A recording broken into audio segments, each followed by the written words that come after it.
Hello, কেমন আছো তোমরা সবাই? আজকে আমরা নিয়ে এসেছি বং বায়ো থেকে ক্লাস 10-এর নতুন ভিডিও, যেখানে আমরা আলোচনা করব অ্যাড্রেনাল গ্রন্থি এবং জনন গ্রন্থি নিয়ে।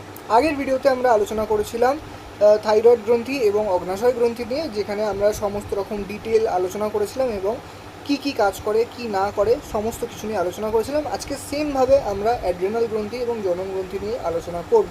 তো চলো বেশি দেরি না করে শুরু করা যাক। তো অ্যাড্রেনাল গ্রন্থি হচ্ছে আমাদের এমন একটা ইম্পর্ট্যান্ট গ্রন্থি, যেটা কিনা আমাদের যখন কোনো রকম এমার্জেন্সি সিচুয়েশন হয় তখন সেটা এক ধরনের হরমোন প্রডিউস করে বা হরমোন তৈরি করে, যেটাকে আমরা বলি অ্যাড্রিনালিন হরমোন। সেই হরমোনটা আমাদের ওই জরুরিকালীন সময় বা এমার্জেন্সি পিরিয়ডে আমাদের অনেক বেশি সহায়তা করে থাকে, তাই জন্য এদেরকে জরুরিকালীন বা সংকটকালীন হরমোন বলা হয়ে থাকে। তো এটা জানার আগে আমাদের জানতে হবে যে এই গ্রন্থিটা অবস্থান কোথায় করে। এই গ্রন্থিটা অবস্থান করে হচ্ছে আমাদের কোথায় না, কিডনি যেটা বা বৃক্ক, যেটা বৃক্কের একদম ওপরে। এবার এটা অনেকটা সিঙ্গারার মতো দেখতে হয়, যেটা আমরা এই ছবির মধ্যে দেখতে পাচ্ছি। এই সিঙ্গারার মধ্যে, সিঙ্গারা বলছি আমরা, অ্যাড্রেনাল গ্রন্থির মধ্যে দুখানা পার্ট থাকে। একটা হচ্ছে কর্টেক্স, যেটা হচ্ছে বাইরের প্রান্ত, আর মেডালা, যেটা হচ্ছে ভেতরের স্তরটা। এই দুটো স্তর নিয়ে আমাদের অ্যাড্রিনাল গ্রন্থি তৈরি হয়েছে, আর এটার অবস্থান কোথায় রয়েছে না, কিডনির ওপরে। তাই জন্য একে বলা হয় হচ্ছে সুপ্রেনাল গ্রন্থি। সুপ্রারেনাল গ্রন্থি কেন বলা হচ্ছে? কারণ সুপ্রা মানে সুপ্রিমকে বোঝাচ্ছে, যেটা বোঝা হচ্ছে উপরে অবস্থান করাকে। রেনাল মানে বোঝাচ্ছে হচ্ছে কিডনিকে। আর নিঃসৃত হরমোন হচ্ছে দুটো, এক নম্বর হচ্ছে অ্যাড্রিনালিন, আর একটা হচ্ছে নর অ্যাড্রিনালিন। অ্যাড্রিনালিন কাজ কি করে? এই বললাম, যখন কোনো রকম জরুরিকালীন অবস্থা হয়, মানে ধরো দৌড়াচ্ছি বা কোনো রকমের টেনশন হচ্ছে বা কোনো রকম রাগ, ভয়, আনন্দ, যে কোনো ধরনের ইমোশনস যদি আমাদের শরীরের মধ্যে কাজ করে, তখন এই হরমোনের প্রোডাকশন সবথেকে বেশি বেড়ে যায়। তাই জন্য এই হরমোনটাকে বলা হয় হচ্ছে জরুরিকালীন বা সংকটকালীন হরমোন। এই হরমোনের প্রধান কাজগুলো কি করে? রক্ত সংবহন তন্ত্রের উপর প্রভাব। অ্যাড্রিনালিন রাদ উৎপাদ বৃদ্ধি করে, মানে কি কার্ডিয়াক আউটপুট, মানে এটা হচ্ছে অনেকটা ইনডাইরেক্টলি আমাদের যে হার্টবিট থাকে এই হার্টবিটটাকে বাড়াতে সাহায্য করে। আর ব্লাড প্রেশার বাড়িয়ে দেয়। কীভাবে না, রক্তবাহটাকে সংকুচিত করে দেয়, যার ফলে কি হয়, এই যে রক্তবাহর মধ্যে থেকে যে ব্লাডটা ফ্লো করার জায়গা, সেই ফ্লো করার জায়গাটা কমে যায়, যার জন্য রক্তচাপ বেড়ে যায়। শ্বাসক্রিয়ার ওপর প্রভাব। ব্লাড প্রেশার বাড়লে আমাদের শ্বাসক্রিয়ার ওপরও প্রভাব পড়বে, আমাদের শ্বাস প্রশ্বাস অনেক বেশি স্পিড বেড়ে যাবে। অস্থিপেশির ওপর প্রভাব। অ্যাড্রিনালিন প্রভাবে পেশির উত্তেজিতা এবং সংকোচনশীলতা বৃদ্ধি পায় এবং পেশির অসারকাল বিলম্বিত হয়। বিপাকের উপর প্রভাব কী করে? বিএমআর বৃদ্ধি করে, গ্লাইকোজেনোলাইসিস ঘটিয়ে রক্তে শর্করার পরিমাণ বাড়ায়। এবার গ্লাইকোজেনোলাইসিস কি? এখানে আমরা নামের মধ্যে দেখাই গ্লাইকোজেন রয়েছে আর লাইসিস রয়েছে। তো গ্লাইকোজেন হচ্ছে সেই কোষটা যেটা কিনা অনেকগুলো গ্লুকোজ একসাথে যুক্ত হয়ে আমাদের কি করে, গ্লাইকোজেন তৈরি করে। এই যে গ্লাইকোজেন নামক যৌগটা, এই যৌগটা ভেঙে গিয়ে কি তৈরি করে না, গ্লাইকোজেনোলাইসিস যে প্রক্রিয়াটা হয় সেটা ঘটায়। এর ফলে কি হয়, রক্তের মধ্যে শর্করার পরিমাণ বৃদ্ধি পায়। চক্ষুর উপর কী প্রভাব পড়ে? তারারন্ধ্রকে প্রসারিত করে এবং অশ্রু গ্রন্থির ক্ষরণ বৃদ্ধি করে। ত্বকের ওপর কী প্রভাব পড়ে? এই হরমোন ত্বকের অ্যারেক্টোরেস পেলাই পেশির সংকোচন ঘটিয়ে ত্বকের রোমকে খাড়া করে। এই কারণে কুকুর, বিড়াল ইত্যাদির রোম খাড়া হয়ে যায়। কেন হয়ে যায়? যখন তারা বেশি উত্তেজিত হয়ে যায়, বা অনেক সময় আমরা দেখি যে আমাদের গায়ের লোম বা গায়ে কাটা দিচ্ছে আমরা যেটা বলি, ওটা হচ্ছে আমাদের গায়ের যে লোমগুলো রয়েছে সেই লোমগুলো অনেকটা বেশি উত্তেজিত হয়ে যায়, যার জন্য এই জিনিসটা হয়। কিন্তু সেটা হয় কি করে? এই অ্যারেক্টোরেস পেলাই নামক যে পেশিটা রয়েছে, এটা সংকোচনের কারণেই হয়ে থাকে। নর অ্যাড্রিনালিন অনেকটা সেই ইনসুলিন গ্লুকাগনের মতো উল্টো উল্টো কাজ করে। কি করে? নর অ্যাড্রিনালিন বিশেষ কয়েকটি কাজ করে। কি করে না, দেহের বিপাকীয় হার বৃদ্ধি করে, সিস্টোলিক ডায়াস্টোলিক রক্তচাপ বৃদ্ধি করে। সিস্টোলিক ডায়াস্টোলিক মানে কি? আমাদের হৃৎপিণ্ড একবার সংকুচিত হয়, একবার প্রসারিত হয়। যেই পার্টটা সংকুচিত হয় তার ঠিক অপোজিট সাইডের পার্টটা প্রসারিত হয়ে যায়। তার মানে যখন সংকুচিত হচ্ছে তার জন্য যে ব্লাড প্রেশারটা তৈরি হয়, ধরো আমাদের এটা হচ্ছে হৃৎপিণ্ডের নিচের পোর্শনটা, যদি এটা সংকুচিত হয়ে যায় তাহলে এই সময়টা যে ব্লাড প্রেশারটা তৈরি হচ্ছে সেটা হচ্ছে সিস্টোলিক প্রেশার।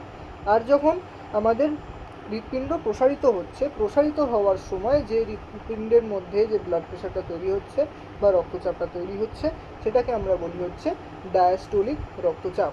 তাই এই দুটো রক্তচাপই কী করে, বৃদ্ধি পায়। কারণ কেন বৃদ্ধি পায়, কারণ বেশি আমাদের রাদ উৎপাদ বৃদ্ধি করছে, রক্ত অনেক আমাদের হৃৎপিণ্ড অনেক বেশি পরিমাণ রক্তবাহগুলোর মধ্যে ছড়িয়ে দিচ্ছে, আর রক্তবাহ যেহেতু সংকুচিত হয়ে যাচ্ছে তার জন্য আমাদের কী হচ্ছে, ব্লাড প্রেশারটা বেড়ে যাচ্ছে। হৃৎপেশিকে উদ্দীপিত করে, প্লীহার মসৃণ পেশির সংকোচন ঘটায়, যকৃৎ এবং কঙ্কাল পেশি গ্লাইকোজেনোলাইসিসের হার বৃদ্ধি করে। আচ্ছা, তাহলে এটা আমাদের বোঝা গেল হচ্ছে নর অ্যাড্রিনালিন কী কী কাজ করে। এরপরে আমরা আসছি হচ্ছে জনন গ্রন্থিতে।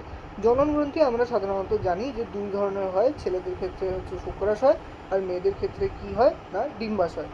শুক্রাশয় অবস্থান কোথায় করে, দেহগহ্বরের বাইরে, মানে বডির বাইরে স্ক্রোটাম নামক থলির মধ্যে অবস্থান করে।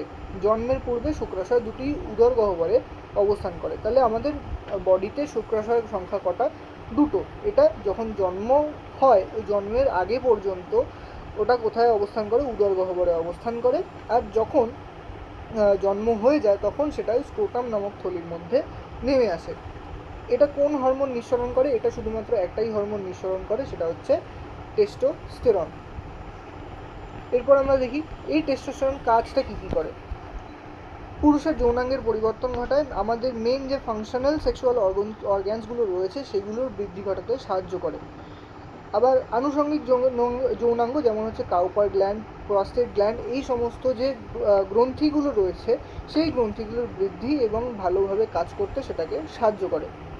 গৌণ যৌন লক্ষণের প্রকাশ, গৌণ যৌন লক্ষণগুলো কি, যেমন হচ্ছে ছেলেদের দাড়ি গজানো, গলার ভয়েস মোটা হয়ে যাওয়া ইত্যাদি হচ্ছে গৌণ যৌন লক্ষণ। তাই এইগুলো বৃদ্ধি করতেও কে সাহায্য করে না, টেস্টোস্টেরন হরমোন সাহায্য করে। মৌলবিপাকীয় হার, মৌলবিপাকীয় হার কি করে, টেস্টোস্টেরন আমাদের দেহে যে মৌলবিপাকীয় হার বা বিএমআর যেটাকে আমরা বলি ইংলিশে, সেটাকে বৃদ্ধি করতে সাহায্য করে এবং প্রোটিন সংশ্লেষ করতেও কিনা সাহায্য করে। এটা হলো হচ্ছে আমাদের কিসের কাজ না, শুক্রাশয়ের কাজ। এরপরে কি আসছে, এরপরে আসছে হচ্ছে ডিম্বাশয়। এটা কোথায় অবস্থান করে, স্ত্রী দেহে শনি গহ্বরে জরায়ুর দুই পাশে, স্ত্রী দেহে শনি গহ্বরে জরায়ুর দুই পাশে অবস্থান করে। নিঃসৃত হরমোন এর আবার দুখানা, একটা হচ্ছে ইস্ট্রোজেন আর একটা হচ্ছে প্রোজেস্টেরন। কী কী হরমোন, ইস্ট্রোজেন এবং প্রোজেস্টেরন। ইস্ট্রোজেনের কাজ কি হয়, ইস্ট্রোজেন দৈহিক পরিবর্তন ঘটায়। দৈহিক পরিবর্তন কি করে, ইস্ট্রোজেনের প্রভাবে নারীদের যে বডির যে একদম আপার সারফেসটা থাকে, ওই আপার সারফেসের ঠিক নিচে একটা পাতলা লিপিড লেয়ার তৈরি করে, যার জন্য কি হয়, মেয়েদের ত্বক কোমল হয়, মসৃণ হয়, স্তনগ্রন্থিতে স্নেহদ্রব্য সঞ্চিত হয়, স্তনগ্রন্থি আকারে বৃদ্ধি পায়, জরায়ুর আকৃতি বৃদ্ধি পায়, ঋতুচক্র নিয়ন্ত্রণ করে। ইস্ট্রোজেনের প্রভাবে স্তনগ্রন্থির বিকাশ ঘটে। ইস্ট্রোজেন নারীদের দেহে প্রোটিন সংশ্লেষ বৃদ্ধি করে। আর প্রোজেস্টেরন কী কাজ করে, প্রোজেস্টেরন প্রধান কাজগুলি হলো, এই হরমোন স্ত্রী দেহে অমরা বা প্লাসেন্টা গঠনে বা গর্ভাবস্থায় ভ্রূণের বৃদ্ধি এবং পুষ্টিতে সাহায্য করে।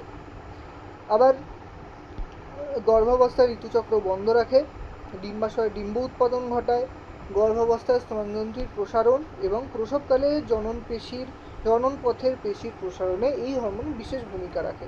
মানে মেনলি যখন আমাদের প্রেগনেন্সির টাইমে মেন ফাংশনাল হয় হচ্ছে প্রোজেস্টেরন, এবং অ্যাডোলেসেন্স বা যখন বয়ঃসন্ধির সময় থাকে তখন সবথেকে বেশি অ্যাক্টিভ থাকে হচ্ছে এই ইস্ট্রোজেন নামক হরমোন।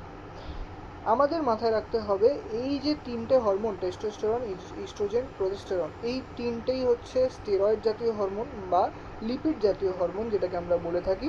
আর এই হরমোনগুলো সাধারণত মানুষের শরীরে একদম বয়ঃসন্ধির সময় থেকেই তৈরি হওয়া স্টার্ট করে, মানে 13 থেকে 19 বছর বয়সের মধ্যে তৈরি হওয়া স্টার্ট হয় এবং সারা জীবন প্রায় এটা চলতে থাকে, এটার প্রোডাকশন। তা এই যে এই তিনটে হরমোন আমাদের শরীরের জন্য খুব বেশি ইম্পর্ট্যান্ট। আর মানুষের যে হরমোনগুলো রয়েছে এই হরমোনগুলো তার মধ্যে অন্যতম। তা আজকে আমরা মানুষের যে হরমোনগুলো রয়েছিল সেইগুলো আমরা আজকে শেষ করলাম। আজকের ভিডিওর জন্য এইটুকুই। যদি তোমাদের ভিডিওটা ভালো লেগে থাকে তাহলে অবশ্যই লাইক করো, আর যদি চ্যানেলে নতুন হয়ে থাকো অবশ্যই সাবস্ক্রাইব করে যেও। তো আজকের জন্য এইটুকুই, থ্যাংক ইউ সো মাচ।